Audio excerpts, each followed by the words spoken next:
Hello नमस्कार, मैं अनुराग स्वागत करता हूं आपके अपने YouTube channel achievers study zone पर। आइए, उम्मीद करते हैं आप सभी सब जहां भी होंगे स्वस्थ होंगे।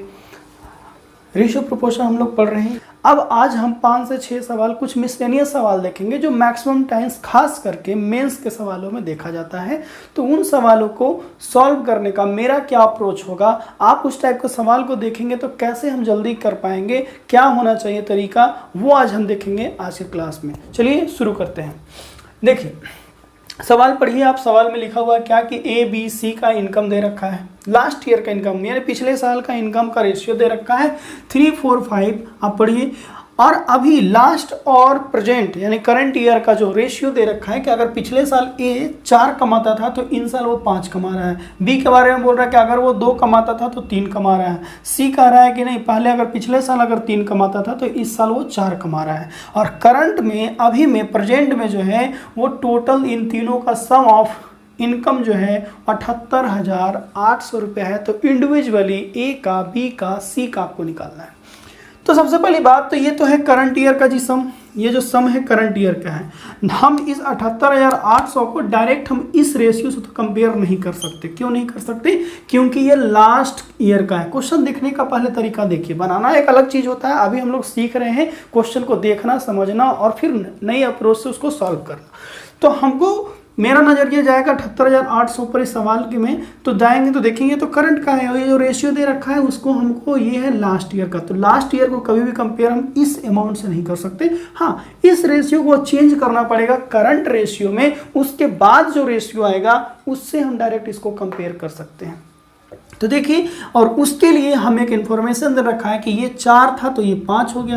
तो ठीक वैसे ही अगर ये 3 था तो बताइए कितना हो जाएगा। तो हमें क्या करना है अल्टीमेटली कि हमें करंट में चेंज करने के लिए, हमें गुना करना पड़ेगा 5/4 से। इसको गुना करना पड़ेगा किससे? तो इसको गुना करना पड़ेगा 3/2 से। इसको गुना करना पड़ेगा किससे? तो बताइए 4/3 से गुना करना पड़ेगा। ठीक है। अब यहाँ पे गुना करने के बाद थोड़ा सा आप देखिए कि जब आप इसको गुना करेंगे तो क्या ये कट पाएगा? ये तो आएगा 3 गुना 5/4 आ जाएगा जी। ये तो कंप्लीटली कट ही नहीं पा रहा। इसको देखेंगे तो ये तो कट जाएगा। चलिए ये देखिए तो 5 गुना 4/3 आ जाएगा, ये भी नहीं कर रहा है। यानी कहीं ना कहीं हमारा रेशियो जो आने वाला है फ्रैक्शन में आने वाला है। और हम आपको हर क्लास में बताते आ रहे हैं कि रेशियो को या किसी भी चीज़ को डेसिमल में आने से बचाना चाहिए, यानी उसको बचाना चाहिए। हमें उसको डेसिमल या फ्रैक्शन में आने ही नहीं देना चाहिए। ऐसा सिचुएशन बना दे। तो ऐसा सिचुएशन कब बन जाएगा?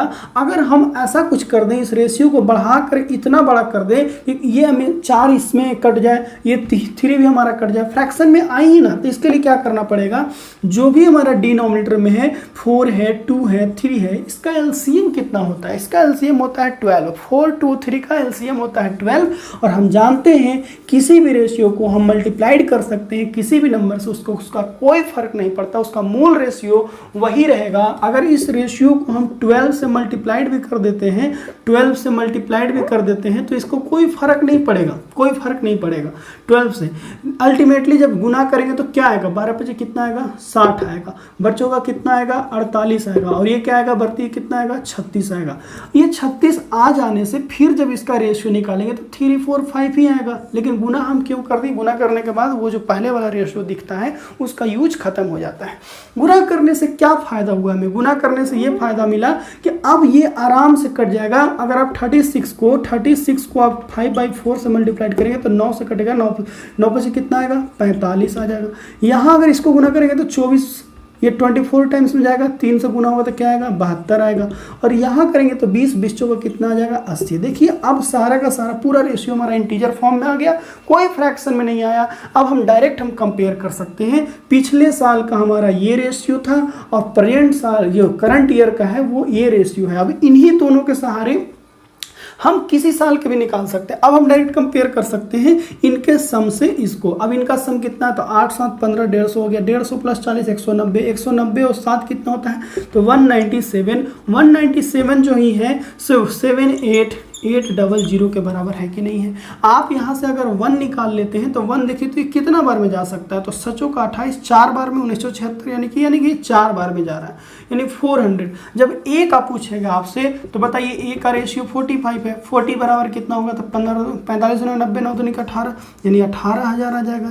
बी का पूछेगा तो बताइए 72 है, तो 72 बराबर आप निकाल दीजिए, 72 4 दूनी का 8 सचो का 28 है, कितना होगा 29। कोई दिक्कत, 4 दूनी का 8 सचो का 28 ही रहेगा जी, 28,800 कोई तो आया नहीं। सी बराबर आपसे पूछेगा तो 80 बराबर 8 का कितना होता है 32,000।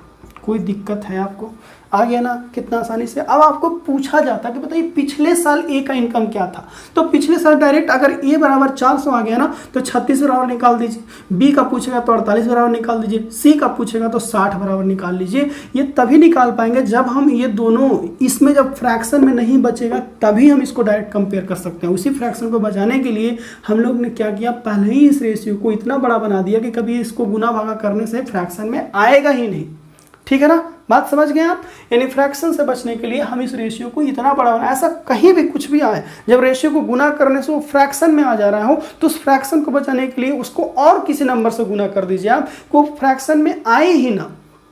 समझ रहे। क्वेश्चन नंबर 2 में आप देख रहे हैं, पढ़िए सवाल को, लिखा हुआ कि ए बी सी का इनकम का जो रेशियो है 2 3 4 है, इनका एक्सपेंडिचर का रेशियो दे रखा है 3 4 5 है ना। इफ ए सेविंग, यदि ए का सेविंग जो है उसका इनकम का 1/5 है तो इन तीनों का सेविंग का रेशियो क्या होगा। ये आपका सवाल देखा गया है मेंस के पेपर में। आप देखिएगा किसी साल एक साल सीजीएल में ये पूछा गया था। अब देखिए, अब सेविंग रेशियो निकालना हम जानते हैं कि सेविंग बराबर क्या होता है, तो सेविंग बराबर होता है क्या, तो इनकम माइनस क्या होता है एक्सपेंडिचर, इनकम माइनस एक्सपेंडिचर। तो क्या हम डायरेक्ट इसको इससे माइनस कर दें, क्या इसको इससे माइनस कर दें, क्या इसको इससे माइनस कर दें, नहीं माइनस कर सकते क्योंकि ये इनकम है, इसका कॉमन मल्टीपल फैक्टर कुछ और होगा, इसका कॉमन मल्टीपल फैक्टर कुछ और होगा। ये 2x है, 3x 4x है, तो ये 3y है, 4y है, ये 5y है। ये जब तक नहीं घटेगा जब तक कोई इन दोनों में कुछ एक कॉमन चीज होना चाहिए, कुछ एक कॉमन चीज हो जो उसको सेटिस्फाइड करे, फुलफिल करे, तब तक हम इसको माइनस या प्लस आपस में नहीं कर सकते क्योंकि इनका कॉमन फैक्टर x है, इनका कॉमन फैक्टर क्या है y है। ठीक है ना, तो घट कर डायरेक्ट हम नहीं लिख सकते। तो यहाँ पे अब हम कैसे घटाएंगे, तो इसके लिए एक इन्फॉर्मेशन हमको यहाँ पे ये दिया रखा है कि ए का जो सेविंग है उसका इनकम का 1/5 है, यानी कि सेविंग जो है 1/5 ऑफ क्या है, इनकम है, इनकम है। तो यानी कि हम सेविंग और इनकम का रेशियो कहेंगे तो 1 क्या आएगा 5 है ए के बारे में आपको इन्फॉर्मेशन मिल गया कि ए का जो है इनकम और एक्सपेंडिचर और सेविंग का रेशियो बताइए क्या है, तो इनकम है हमारा 5, एक्सपेंडिचर अभी तो नहीं निकाले, एक्सपेंडिचर कितना हो जाएगा, जब ये 1 है ये 5 है तो ऑब्वियसली क्या हो जाएगा 4। तो यही चीज़ आप ढूंढिए, ये इन्फॉर्मेशन क्या यहाँ पे फुलफिल हो रहा है, ये इन्फॉर्मेशन क्या यहाँ पे फुलफिल हो रहा है। आप देखिए, मैच करवाइए। ए का इनकम कह रहा है कि 5 होना चाहिए, क्या ए का इनकम 5 है, नहीं है। ए का एक्सपेंडिचर कह रहा है कि 4 होना चाहिए, क्या ए का एक्सपेंडिचर 4 है, नहीं है। तो यही तो गलत है। अगर ये चीज़ होता तो डायरेक्ट हम घटा दिए होते, क्योंकि 5 में से 4 घटेगा तभी तो ये वाला 1 आएगा ना, तब हम इसमें ये अगर 5 होता, ये अगर 4 होता तो इसलिए घटाने के बाद ही यहाँ पे 1 आता, तब उस केस में घट जाता। तो अब मेरा मकसद क्या है कि सबसे पहले तो इसको 5 बनाइए और इसको क्या बनाना है, 4 बनाना है। जब तक ये 5 जब तक ये 4 ना हो जाए इनकम और एक्सपेंडिचर, तब तक इसको हम प्लस या माइनस नहीं कर सकते हैं, और उसके बाद तो माइनस करेंगे तभी तो ये 1 आ पाएगा। तो यानी कि हमें अब मेरा काम है कि इसको 5 बनाओ, इसको क्या बनाओ 4। तो ये 5 को 4 बनाने के लिए सबसे पहले आपको क्या करना पड़ेगा, सबसे पहले आपको करना पड़ेगा कि इसको किसी भी नंबर को अपने अनुसार बनाने के लिए सबसे पहले उसको 1:1 में लाया जाता है, यानी कि इसको बराबर करना पड़ता है। तो इसको बराबर करने के लिए आपको गुना करना पड़ेगा 3 से, 3 दूना का 6। अब ये है 3 तो इसको 2 से गुना करना पड़ेगा तब 6 बनेगा। देखिए, ए का इनकम भी हो गया 6 और एक्सपेंडिचर भी हो गया 6 और 6 यानी कि 1:1 हो गया। अब हम चाहते हैं कि नहीं ये हमारा 5 हो, ये हमारा 4 हो, तब हमको 5 से इसको गुना करना पड़ेगा। यानी कि किसी भी नंबर को अपने अकॉर्डिंग बनाने के लिए सबसे पहले उसको 1:1 कर दीजिए। 1 रेशियो यानी कि 2 2:2 ही 1:1 है, 6:6 ही आपस में 1 ही 1 है। तो यानी कि बराबर कर दीजिए, बराबर करने के बाद वो ऑटोमेटिक 1:1 हो गया। और 1:1 हो जाने के बाद फिर आप जैसे सवाल में कहा गया था कि ये 5 होना चाहिए, तो हम इसको 5 से भी गुना कर सकते हैं। Ratio can be multiplied by any number, है ना, एज पर रिक्वायरमेंट। यहाँ पे 4 से भी गुना किया जा सकता है, इसको कोई फर्क नहीं पड़ेगा, हम गुना कर भी देंगे इसको ना, गुना कर भी देंगे तो क्या इसको कुछ फर्क पड़ने वाला, बस बड़ा हो जाएगा। बस 15 15 दुनिया कितना होगा 30, है ना, 3 का 9 9 5 45, ठीक है ठीक है। और ये देखिए तो 5 का 20 20 कितना होगा 60। ये फिर से अगर इसको काटिएगा छाटिएगा तो ये 2 3 4 के रेशियो में ही दिखेगा। 4 दूना का 8, 8 3 का कितना होगा 24, है ना। जैसे ये देखिए 4 का 16 दूना का कितना होगा 32, 5 का 20 दूना का कितना हो जाएगा 40। गुना करने के बाद ये जो मूल जो पहले वाला रेशियो होता है उसका यूज क्या हो जाता है, खत्म हो जाता है, उसको काट देते हैं। अब जो मेरा नया वाला है यही है, सब क्या है इनकम का, यही है सब क्या है एक्सपेंडिचर है। अब आप घटा सकते हैं, देखिए तो 30 में से 24 जाएगा, 30 में से 24 जाएगा, देखिए तो 5 और 6 4 के रेशियो में ना, तो यहाँ पे क्या आ जाएगा 6, ठीक है। इसमें से इसमें घटाएंगे तो 8 5 कितना आएगा 13, इसमें से इसको घटाएंगे तो कितना आएगा 20। यानी कि ABC का इनकम दे रखा था, एक्सपेंडिचर दे रखा, अब सेविंग का रेशियो क्या आ जाएगा 6 13 और 20। कोई दिक्कत है आपको? हम क्यों नहीं घटा रहे थे?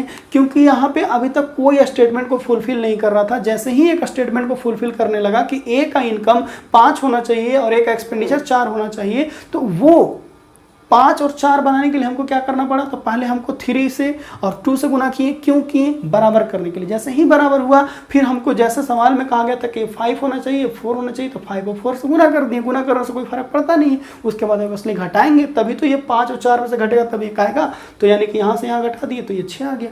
अभी आप देख लीजिए मिला के, यहाँ पे ये 30 है ना जी, इसका गुना करने के बाद 30 है, ये कितना है, ये का 24 एक्सपेंडिचर, यहाँ पे कितना है 6। अब आप यहाँ से काट के देखिए तो 6 से 6 का 24, 6 बचे कितना होता है 30। ऑब्वियसली देखिए तो 5 4 1 है कि नहीं है, तो आएगा ही आएगा, क्योंकि हम वही काम ही किए हैं, तो क्यों नहीं आएगा। ठीक है, ये सवाल दूसरा नंबर सवाल समझ में आ गया। आइए क्वेश्चन नंबर 3 में देखिए यहाँ से, x is inversely proportional to a square of y, यानी कि इनवर्सली अपोजिट विपरीत समानुपाती है। जब विपरीत समानुपाती होते हैं तो आपस में क्या हो जाता है, गुना हो जाता है। इसका मतलब हो गया कि ये, और जब इनडायरेक्ट ये क्या उसको बोलते हैं, हाँ इनवर्सली प्रोपोर्शनल होते हैं तो आपस में क्या हो जाते हैं, गुना हो जाते हैं। यानी कि x is inversely proportional to a square of y, इसका मतलब कह सकते हैं x गुना y का होल स्क्वायर बराबर हो सकता है x2, कोई और ऐसा ही एक संख्या है, x2 गुना y का होल स्क्वायर y2 का होल स्क्वायर। कोई दिक्कत है आपको? देखिए जब इन्वर्स प्रोपोर्शनल होते हैं तो कोई दो हम मान लिए, एक मान लिए x और y, एक मान लिए x2 और y2। देखिए जब आपस में k और k जब बराबर करेंगे k और k, तो आपस में क्या हो जाएंगे, इस तरीके से गुना में आ जाएगा। जब हम डायरेक्टली प्रोपोर्शनल होते हैं तो मान लेते हैं x1 और y1 है, यहाँ पे x और y है, जब यहाँ पे भी k और k को हम जब इक्वल कर दें तो ऐसा कुछ आ गया, है ना। तो यहाँ पे यही सवाल कहा गया था। तो अब बताइए, अब यहाँ पे कहा गया है आपको कि व्हेन x बराबर 4 देन y बराबर 3 है, यानी कि x बराबर जब 4 है तो y बराबर क्या है, तो 3 है। ठीक है, यदि ठीक अगर ऐसा ही कुछ अलग कोई दूसरा नंबर है, जब y बराबर 6 हो तो x बराबर क्या होगा, तो x बराबर हमको नहीं पता, x2 बराबर नहीं पता, लेकिन y बराबर दे रखा है कि 6 हो, तो 6 गुना क्या है 6 है, क्योंकि 6 का होल स्क्वायर। अब यहाँ पे बताइए कि x बराबर क्या होगा, तो 4 गुना 3 बराबर x2 गुना 6 गुना क्या होगा 6। 3 दूना का 6, 3 दूना का 6, 6 कट जाएगा, यानी कि हमारा यहाँ से निकल के आएगा x2 बराबर क्या आ जाएगा 1। तो यहाँ पे क्या आ जाएगा 1। तो यानी कि आपको ये सवाल हमको बताने का मकसद यही था कि जब इन्वर्सली प्रोपोर्शनल होते हैं तो आपको उनको गुना के फॉर्म में ले जाना है, जब वो डायरेक्टली प्रोपोर्शनल होते हैं तो उनको क्या हो जाना है। ये चीज़ हम आपको बताते हैं, लेकिन अभी हम क्यों नहीं बताएं, इसको हम चेन रूल जब पढ़ाएंगे उस टाइम इसका ज़्यादा यूज होता है। रेशियो में ज़्यादा सवाल इससे नहीं आते हैं, 1-2 सवाल आते हैं, तो आप बस अभी तक इतना ही याद रखिएगा। जब उसमें देखिए MDH वाला एक रूल पढ़े थे ना, उसको चेन रूल में, फिर वर्क बटा MDH होता है, तो वो किस तरीके से बनता है वो चीज़ हम बताएंगे चेन रूल में। अभी बस इतना ही याद रखिए आप कि इन्वर्सली प्रोपोर्शनल में क्या हो जाते हैं, कैसे होते हैं, गुना हो जाता है, और डायरेक्टली प्रोपोर्शनल में क्या जाते हैं, भागा में जाते हैं। यहाँ पे देखिए क्वेश्चन पढ़िए, question number 4, diamond broke into 3 parts in ratio 2 3 4। एक डायमंड था बड़ा सा, उसको तोड़े तो वो 3 टुकड़ा में टूट गया। वो उसका वेट जो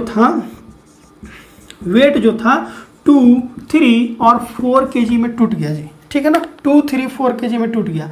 अब ये कह रहा है कि price is directly proportional to square of weight, यानी कि प्राइस जो है उसका डायरेक्टली प्रोपोर्शनल है स्क्वायर ऑफ वेट का। यानी कि अगर हम इसका वेट की बात करें, वेट तो ये है, प्राइस की बात करें तो प्राइस जो है वेट का जस्ट होल स्क्वायर है। यानी कि इसका प्राइस क्या हो जाएगा, ये वाला का प्राइस 2 का होल स्क्वायर, ये वाला का प्राइस 3 का होल स्क्वायर, ये वाला का प्राइस क्या होगा 4 का होल स्क्वायर।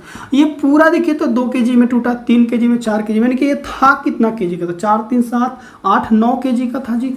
ये 9 kg मान लीजिए आप, 9 kg का था। तो ये पूरे वाला का वेट कितना रहा होगा, तो पूरे वाला का वेट भी तो कितना प्राइस रहा होगा, तो 9 का होल स्क्वायर रहा होगा। ठीक है ना।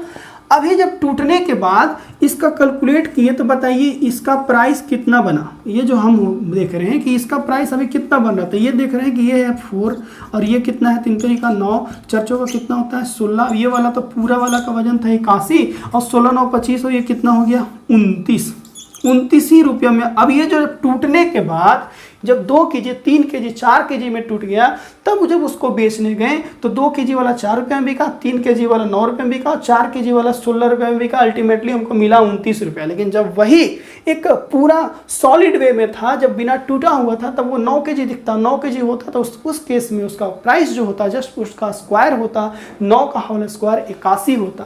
तो देखिए तो कहीं ना कहीं तुमको लॉस हो गया ना। जो हमारा सामान 81 रुपये में बिक रहा था वो अब बिक रहा है 29 रुपये में। तो कितना का लॉस हो रहा है, देखिए कितना का लॉस हो रहा है। अगर आप घटाएंगे तो 30 51 52 यानी कि 52 रुपीज़ का लॉस हो रहा है। और यही यहाँ पे देखा एक्चुअल वैल्यू में दिया हुआ है कि 52,000 का हमारा लॉस हुआ है। तो हम कह सकते हैं रेशियो 52 ही है। सो कितना का बराबर है 52,000 के बराबर है। तो रेशियो 1 बराबर कितना होगा 1000। आपसे पूछा था कि बताइए डायमंड का प्राइस कितना है, डायमंड का प्राइस ऑफ डायमंड कितना है। तो प्राइस ऑफ डायमंड हमारा तो शुरुआती में तो 9 kg का वो दिख रहा था, तो 9 kg के हिसाब से उसका 81 रेट था, 81 रुपया। तो 81 बराबर कितना होगा, तो 81,000 रुपया उस डायमंड का क्या था प्राइस था।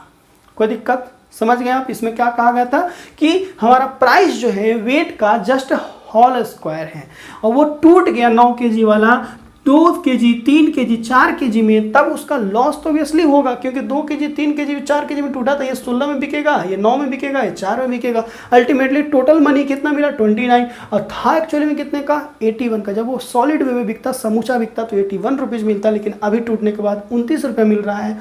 52 रुपये का लॉस हुआ। 52 बराबर है 52,000, 81 बराबर 81,000। समझ गए आप। आइए क्वेश्चन नंबर 5 और उसकी ABC का एक्सपेंडिचर जो है, यानी कि एक जो है ए जो है 75% अपना इनकम का बचाता है, बी हमारा 70% बचाता है, सी हमारा 80% बचाता है, खर्च करता है। अब उनका सेविंग का जो रेशियो दे रखा है वो दे रखा है सवाल में कि 20:9:8 दे रखा है, 29 और 8।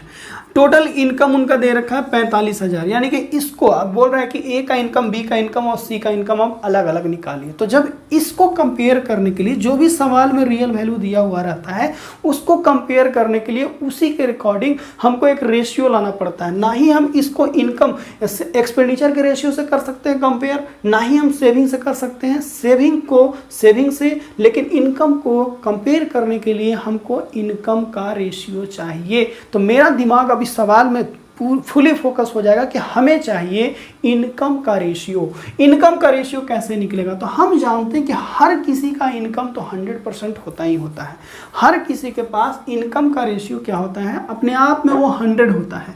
तो यानी कि ये जब 75 कमा रहा था तो इनका सेविंग जो था रेशियो में नहीं परसेंटेज में कितना था, तो इनका 25% होगा, है ना, 25% होगा। ये वाला कितना होगा, तो ये वाला हमारा कितना हो जाएगा, ये 70 खर्चा कर देता है तो 30 बचाता होगा। ये हमारा कितना बचाता होगा 20 बचाता होगा। यानी कि ये परसेंटेज में कितना बचाते हैं 25, ये 30 और ये 20, क्योंकि हर किसी अपने आप में 100 ही कमाता है। किसी के पास 10 रुपये है तो वो भी उसके लिए 100% है, किसी के पास 1 रुपया है तो वही उसके लिए 100% है, क्योंकि जब वो किसी को अपना 50% देगा तो 50 पैसा देगा। किसी के पास 1 लाख है तो वही उसके लिए 100% है।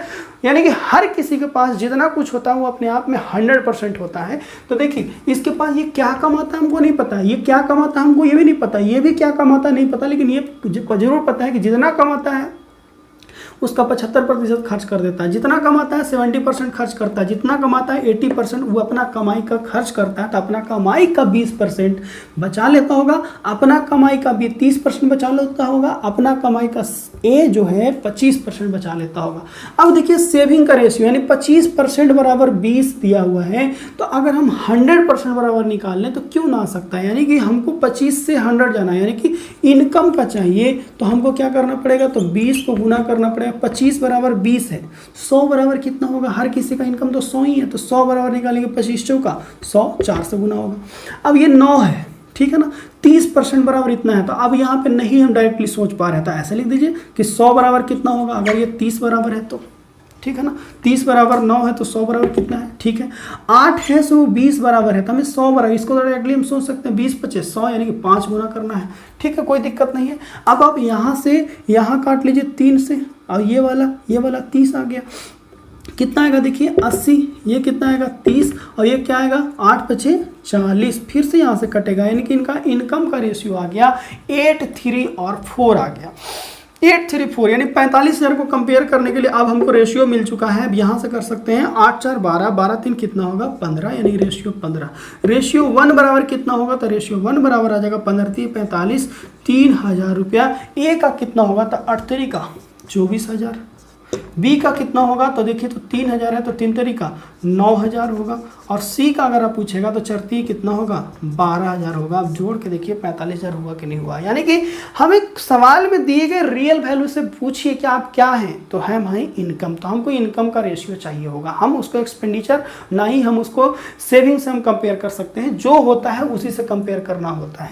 तो हमको यहाँ से क्या सोचना पड़ा कि हर कोई व्यक्ति अपने आप में 100 कमाता है, लेकिन 100 का वैल्यू हर किसी के लिए अलग अलग होगा। ये हम लोग परसेंटेज में पढ़ेंगे कि 100 का वैल्यू हर किसी के लिए अलग अलग होगा। देखिए अभी तक जितने भी हम जितने कुछ भी बताएं आपको, जो सवाल, उस पर बेस्ट हर एक का एक सवाल आपको अभी जस्ट वीडियो के लास्ट में देंगे। आपको हर एक सवाल को बनाना है, वीडियो को पॉज कर रोक करके, और उसका सही जवाब देना है कमेंट बॉक्स में, ठीक है ना। इतना तो आप लोग कर ही सकते हैं। अगर आप सच में सीखे हुए हैं या अभी सीखे हैं तो अभी ट्राई कीजिए। 6 सवाल अभी आपको बताया ना, 6 का 6 सवाल अभी क्या, अभी वीडियो के लास्ट में आपको क्लास के लास्ट में दे देंगे। देखिए यहाँ पे लास्ट सवाल समझिए कि द सम ऑफ ₹24,95 रुपया है ना, 2,495 रुपया divided among A B C में हम लोग बांट दिए। ए बी सी में 2495 रुपये का बांट दिए। इफ़ वी डिक्रीज, यदि हम 15 रुपया ए का घटा दें, जो भी पैसा मिला ए को बी को कितना मिला हमको नहीं पता, लेकिन ए का जितना भी मिला उसमें से 15 घटा दे, बी को जितना मिला उसमें से हम 30 घटा दें, और सी को जितना मिला उसमें से 50 रुपया अगर घटा देते हैं, घटाने के बाद जो रेशियो बचता है, जो पैसा बचता है ए के पास, बी के पास, सी के पास, उनका रेशियो जब देखें तो 3:7 आ गया। ठीक है, अच्छी बात है। तो बताइए ए के पास टोटल कितना था, बी के पास कितना था, सी के पास कितना था। तो अब हमको ये यहाँ पे ये वाला है और एक रेशियो ये है, क्या हम इससे डायरेक्ट इसको कंपेयर कर सकते हैं? नहीं कर सकते। ये जो है 3:7 आया है, ये कब आया है? ये पैसा तो घटाने के बाद आया है ना जी। ये शुरुआती में कितना कितना दिए थे उसका तो रेशियो है नहीं, यानी कि ये जो 3:7 है ये हमारा इनका सम 7 2 9 7 3 10 तो जो 12 आ रहा है, हम 12 से डायरेक्ट हम 2495 को नहीं कर सकते। क्यों? क्योंकि 12 बराबर 2495 है कहाँ, तो है क्या फिर? तो हम 12 बराबर कह सकते हैं कि देखिए ये 2495 रुपये को नहीं कंपेयर कर सकते, लेकिन ए का हमने 15 माइनस किया है, बी का 30 और सी का 50, यानी अल्टीमेटली सम ऑफ मनी कितना डिक्रीज हो गया? 50 30 80 और 15 95, यानी 95 रुपये हम अभी कम कर दिए हैं। यानी कि हम 12 बराबर 2495 तो नहीं कह सकते, लेकिन इसमें से अगर 95 रुपये आप माइनस कर दें तो जो भी अमाउंट आता है 2400 आता है। इसको हम रेशियो 12 बराबर कह सकते हैं, क्योंकि यही अभी जो है ए बी सी के पास 15 30 50 घटाने के बाद 2400 रुपया बचा था, और उन 2400 का रेशियो जो है 3:7 दे रखा है। ठीक है ना, 2400 रुपया जो सम ऑफ मनी है वो ए बी सी में 3:7 के रेशियो में है। तो 1 बराबर क्या होगा? तो 12 दूनी का कितना होगा? 24। ए के पास आपसे पूछा था तो ए बराबर 3 है, तो 3 दूनी का कितना होता है? 12 दूनी का 24 200। 3 बराबर कितना होगा? तो 600। अब यहाँ पे देखिए बी बराबर पूछेगा तो बी बराबर 2 है, तो 2 बराबर कितना होगा? तो 2 दूना का 400। और सी का रेशियो क्या है? 7, तो 7 बराबर कितना होगा? तो 7 दूनी का 1400। कोई दिक्कत? अब लेकिन पूछा क्या है कि ए का शेयर कितना था, टोटल शेयर, यानी कि टोटल तो ये 600 नहीं है ना, 600 400 1400 ये तो हमारा आंसर थोड़ी आएगा, ये तो घटाने के बाद है। पैसा जो हम लोग को दिए थे ये नहीं दिए थे, नहीं 600 नहीं 400 नहीं 1400 दिए थे, 600 में 15 रुपये ऐड कीजिए, वो जो मनी होगा वो हमने दिया था ए को, यानी कि इसमें आप 15 रुपये जोड़िए, इसमें आप इसका 30 रुपये जोड़िए, इसमें आप इसको 50 रुपये जोड़िए, तब जो आएगा 615 रुपया, इसका आएगा 430 रुपया और सी का कितना आएगा 1450 रुपया। कोई दिक्कत? कोई दिक्कत? ये जो है हम शुरुआती में ए को दिए थे 615 रुपया, बी को दिए थे 430 रुपया और सी को दिए थे 1450 रुपया। तब लेकिन इन लोग कुछ बाद में बदमाशी किया, अपना 15 रुपये हटा दिया, ये 30 रुपये हटा दिया, ये 50 रुपये हटा दिया। हटा देने के बाद फिर उन लोग का रेशियो निकाले तो देख रहे 3:7 में बच गया। तो हमें सवाल में देखकर रेशियो को देखिए, रियल वैल्यू को देखिए और सोचिए कि आखिर इसका कंपेयर हम किससे कर सकते हैं। क्या इसका कंपेयर डायरेक्ट हम इससे कर सकते थे? नहीं कर सकते थे, क्योंकि इनका सम इसके सम के बराबर है ही नहीं, क्योंकि ये तो तब आया है जब हम 30, 15 और 50 घटा दिए हैं, तब आया है। तो ये सब सवाल देखने का ये सब तरीका हम सिखा रहे थे आपको, ना ही कि हम लोग बनाना सिखा रहे थे। बनाना तो हर कोई जानता ही है, आप भी जानते हैं, हम भी जानते हैं, हर कोई बनाना। सवाल को आप किसी न कहीं, अगर हम ये सवाल आपको दे दें तो कहीं ना कहीं से आप 5 मिनट 10 मिनट समय लेके बना ही लीजिएगा, लेकिन हम आपको यहाँ पे बनाना नहीं सिखा रहे, हम आपको सवालों को देखना सिखा रहे हैं कि सवाल को देखकर आपका नज़रिया क्या होना चाहिए, किस तरीके से, नए तरीके से आप सोचना सीखिए सवालों को, रटाया ढंग से नहीं कि ये वाला ऐसा रहता है ना, इस सवाल बात, इस सवालों का ऐसे करते हैं, ये वाला में ऐसे ऐसे होता है, इसमें से घटा के रेशियो से कंपेयर करता है। अरे ऐसा थोड़ी होता है कि आप ऐसा कर लीजिएगा, हर सवाल में तो अलग अलग लैंग्वेज होगा।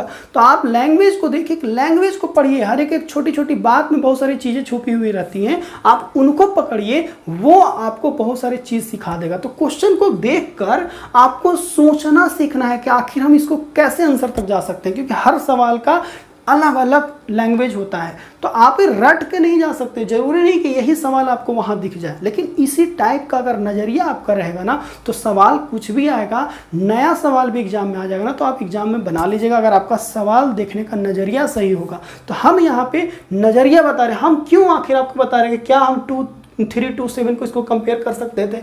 यहाँ हम बताएं कि क्या हम इसको इसमें से डायरेक्ट घटा सकते हैं, उसको उस सवाल में बताए थे। कैसे नज़रिया अगर ठीक ठाक रहेगा, हाँ यहाँ पे 45,000 को क्या हम इससे कंपेयर कर सकते हैं, इससे नहीं कर सकते, इसके लिए हमको इनकम का चाहिए, इनकम वाला कैसे निकलेगा। तो ये छोटी छोटी चीज़ें, तरीका बदलिए, ऑटोमेटिक सब कुछ बदल जाएगा आपका, ठीक है ना। आज के लिए इतना ही। रेशियो हम लोग कम्प्लीटली सब कुछ पढ़ चुके हैं। अब जो कुछ भी छूटा हुआ है तो एज है, एज का हम प्रॉब्लम बेस्ड ऑन एज तो हम ऐसे पढ़ा ही लिए हैं, जो सम आपका डिफरेंस इज कांस्टेंट पर, लेकिन फिर भी कुछ कुछ और सवाल है। एज का एक क्लास होगा, पार्टनरशिप का एक होगा और एक मिक्सचर का होगा जो बहुत यूनिक है। वो चीज़ पढ़ना बहुत ज़रूरी है आपको। धीरे धीरे करके ऐसे ही कंसेप्ट बाई कंसेप्ट हम आपको शुरू से बताती हैं कि हम क्लास क्वेश्चन डिस्कस कर लेंगे नहीं शुरू किए हैं, छोटे छोटे कंसेप्ट आपको बताने के लिए शुरू किए हैं, जो हमको लगता है कि ये सब आपको जानना चाहिए, ठीक है ना। आज के लिए इतना ही, फिर मिलते हैं नेक्स्ट क्लास में आपसे। आप इन चीज़ों को नोट कीजिए, अपना नज़रिया बदलिए और लॉकडाउन का जो अभी आपका कोचिंग क्लासेस सब कुछ बंद है उसका ढेर भरपूर फ़ायदा उठाने का कोशिश कीजिए। जहाँ भी रहिए सुरक्षित रहिए, पढ़ते रहिए, ठीक है ना। मिलते हैं नेक्स्ट क्लास में आपसे। आज के लिए विदा लेते हैं। Thank you very much. जय हिंद।